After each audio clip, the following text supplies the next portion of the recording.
Assalamu alaikum. My name is Tahir Naeem and we are studying e-commerce. So far we have got 25 lecture and today is 26th lecture. The title of our today lecture is competitive strategy. In this lecture we will study all about the strategies of competition in e-commerce. This is the outline of our today lecture. First of all, we will discuss what is competitive strategy. Then we will discuss role of e-commerce in competitive strategy. Then we will discuss Porter model of competitive rivalry. Then we will discuss strategic planning cycle. Then we will be discussing barriers to international e-commerce. So let's start with competitive strategy. Competitive strategy is the ability of an organization to prosper arises from its competitive advantage over other organization operating within its market strategy sector. The strategy of a business to achieve this goal of competitive advantage is known as competitive strategy.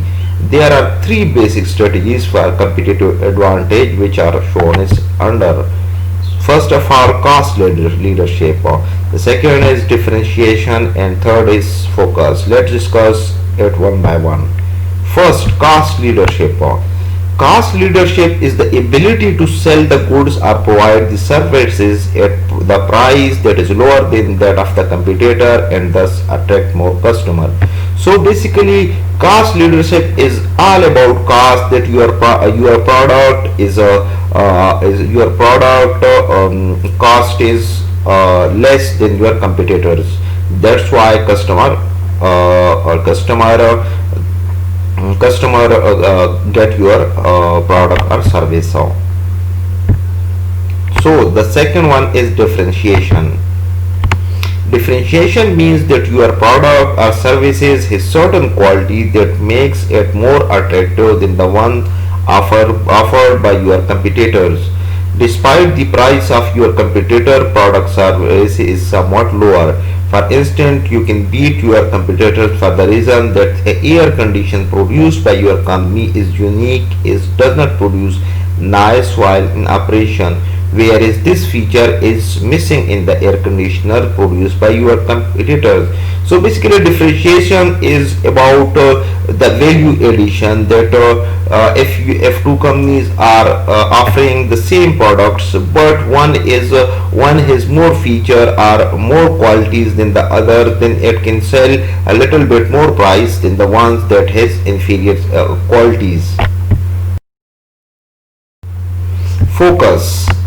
Focus strategy is defined as concentration on a single aspect of market. The single aspect can be a particular market segment or market area or a product type. For example, if my competitors are focusing on different market areas, I may on the other hand plan that I can be more profitable by concentrating in one particular area. It may be a particular province or city, etc., where I may have a better distribution channel. So basically, focus is all about your energy. When you sink your energy toward a specific area, like there are different areas or provinces in Pakistan, and you first you pick up those who has high potential, like Karachi and Lahore, who has high population area and bigger market than the rest of the cities in the Pakistan. So you focus your energy on specific market like Karachi, and you make an efficient distribution channel so that your product can be sold very well in this specific area. Role of e-commerce in competitive strategy. By applying e-commerce, following major benefits can be derived: reduce administration or transaction costs. So basically, whenever we apply e-commerce, we reduce our administration cost because we cut different layers of administration, and everything is managed on the website. So basically, we are hiring less personnel and we are reducing our cost, as well as we are opening less stores and more on the internet. So that's why we don't have to pay the rent and other people's. That why our transaction cost, our administration cost is greatly reduced, and we are able to increase our profit margin as well as reduce the product cost. Improving logistics supply chain. So e-commerce helps us in the improvement of logistics supply chain, because every our suppliers are able to look into the condition of our stocks and how much our stock is going on, so we can make in time supply, and we can reduce our inventories. Customization. By adopting e-commerce, we are able to customize different products for the particular customer. So that's why customization means that the products are tailor-made for the customers, and we are able to identify the behavior pattern, buying pattern of various customers, and we can customize the product according to their taste. Differentiate a product in terms of quality of service. We can whenever we applied e-commerce, we can differentiate a product so that what quality of service, like we can personalize the services of a particular product. So let's move on the Porter model of competitive rivalry. It's a very famous model. Porter model helps to a firm to identify threats to its competitive position and devise plan, including use of IT and e-commerce to protect or enhance that position. Porter identified 5 forces of competition. Competitive rivalry described as under. So first of all, first is threat of potential new entrant to the sector. So we are always for the lookout of new entry into the market. Threat of substitution product or services in existing state. So when there is always threat that our product may be substituted by other products which are more useful than the presently available in the market. Bargaining power of the buyer. So there is always, if a buyer is not willing to purchase our product, so we have to keep in mind the bargaining power of purchaser. If our product is too expensive and out of reach of the buyer, then it will be very difficult. Bargaining power of supplier, basically that means that supplier is able to how much they are going to charge us for the particular raw materials or supply. Competition between existing player, basically that how much basically we have to look. If we want to launch a new product or existing product, then we have to look how much the other people in the same who are offering the same product so how competition is going on. We have to look out for the competitive competition between existing players.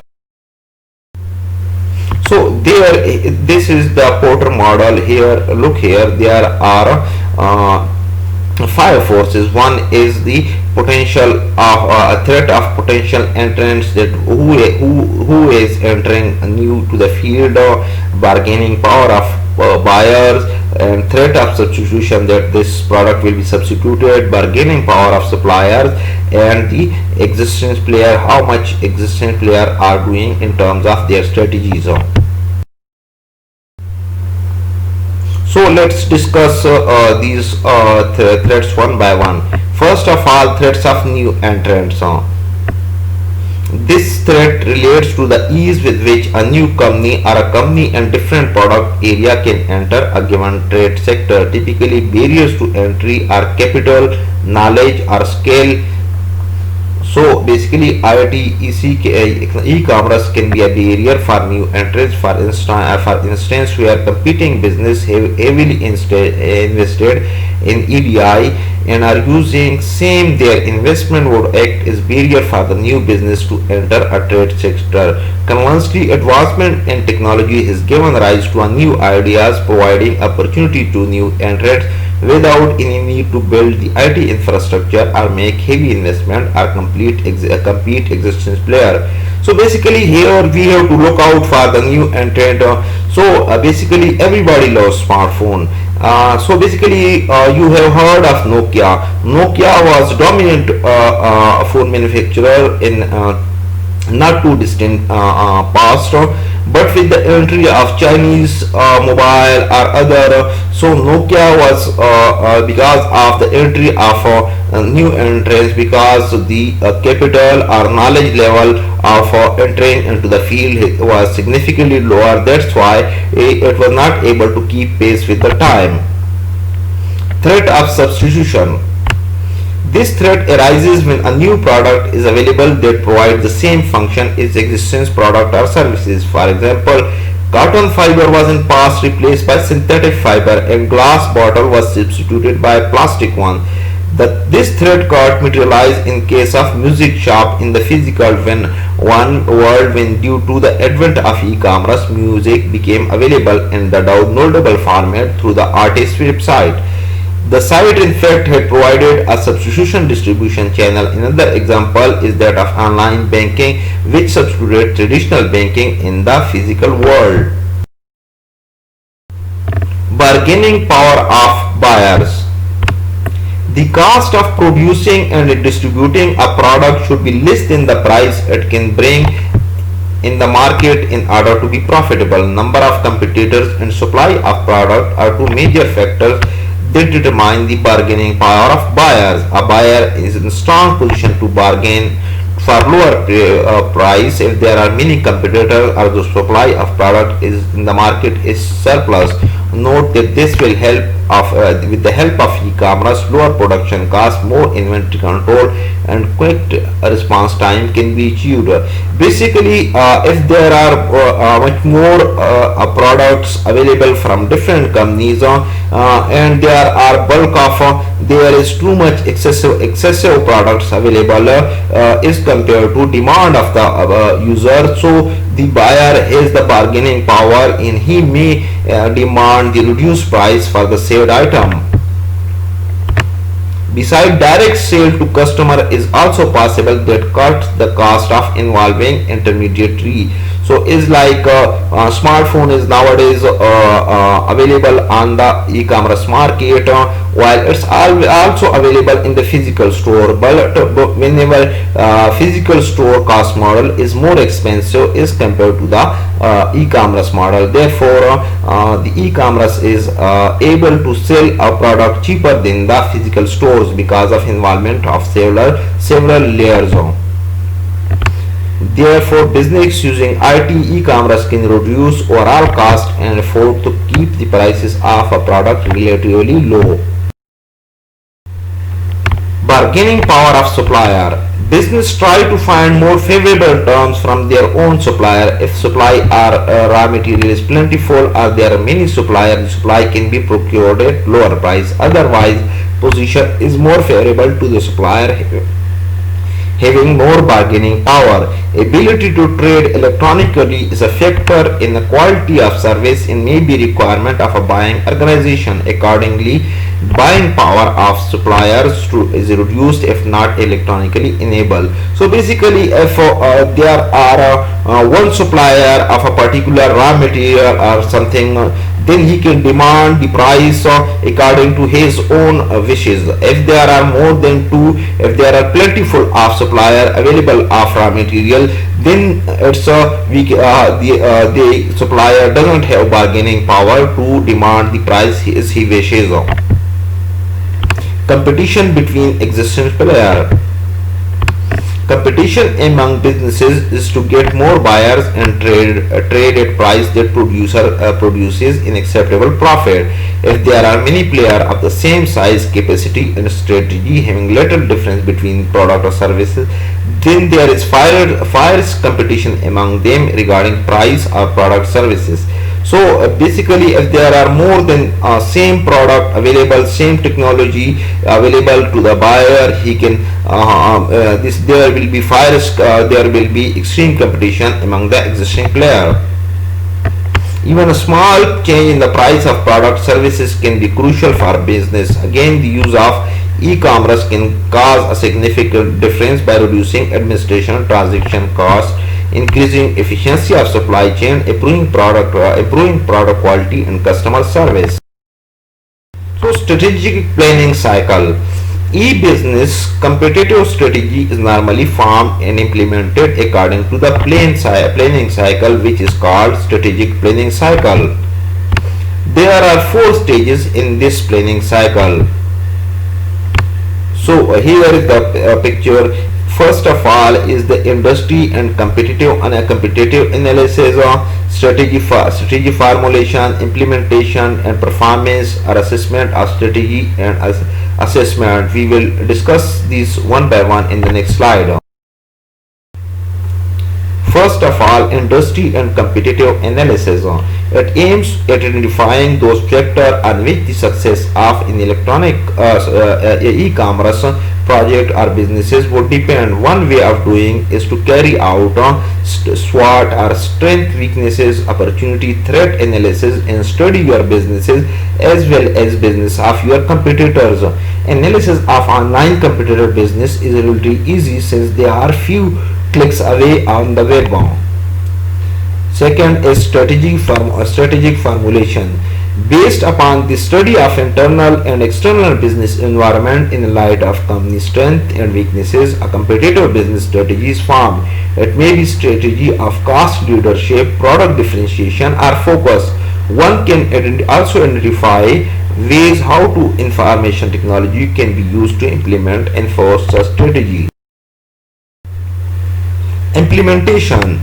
In implementation stage, you build a plan to identify steps needed to put a strategy into action and practically take those steps. For example, where your strategy is to pursue differentiation in terms of quality of service by using or arranging web-based call center through which the customer can immediately register their complaints, then you will have to select appropriate individual who are suitable for the job in implementation stage. Creating a WIP team and defining the role responsibility of each member of the team is critical component of the implementation stage. Strategy assessment. Result of implementation plan are monitored and assessed so that any corrective measure or expansion plan can take place. Basically, you want to assess whether your strategy has delivered what it was supposed to deliver, whether your strategy is still viable, workable in ever-changing environment. In strategy assessment phase, you can learn from your mistake and do your future planning. Barriers to international e-commerce. E-commerce is combination of 3 different areas of study, namely technology, business and law policy. We have studied the technology and business side of e-commerce to reasonably good extent. Now we have to start the law and policy side of e-commerce. However, before do, let's talk some interesting issue related to international aspect of e-commerce. First, barrier to international e-commerce. Barriers to international e-commerce include lack of trust, lack of infrastructure, language and culture. So first let's discuss lack of trust. It is very important for online business to establish trusting relationship with their customer like in physical world, where customer ensure that customer know who they are. However, it is difficult to build trust because of kind of anonymity exists for the companies trying to establish web presence. Thus, a plan of establishing credibility of online business is extremely crucial for its success. Language. Only way to do business in other countries is to part of such culture. Language plays a very important role in this regard. In first step, you should provide local language version of your website. Software packages exist that can translate your website content into different language. Some site translate all of their pages, but if the site is very large, then one can be selective in translation effort. Usually home page or page related to marketing and product information or those related to any local interest advertisement are given higher priority from translation point of view. Culture. It should be useful to know about cultural issues surrounding international e-commerce. Firstly, there is issue of choice of name. For example, a famous car, I will give you example here. A famous car manufacturing company has chosen name Noah for one of its car model, which would be understood by the people in Latin America sense that it will not go. So we have to take consideration of local culture in the area we are launching our product. Infrastructure issue. Internet infrastructure include computer and software connected to internet and communication network over which data packets can travel in many parts of the world. Telecommunication industry is either owned by the government or strictly regulated by the government. The government controls or regulation have retarded growth of infrastructure to a limit that sometimes it cannot fully support internet data traffic. For example, there is huge issue of low bandwidth, slow data communication in most third world countries. This is the reference from where I have prepared my lecture. Thank you. If you have any question regarding today's lecture, feel free to email me. Thank you. Allah Hafiz.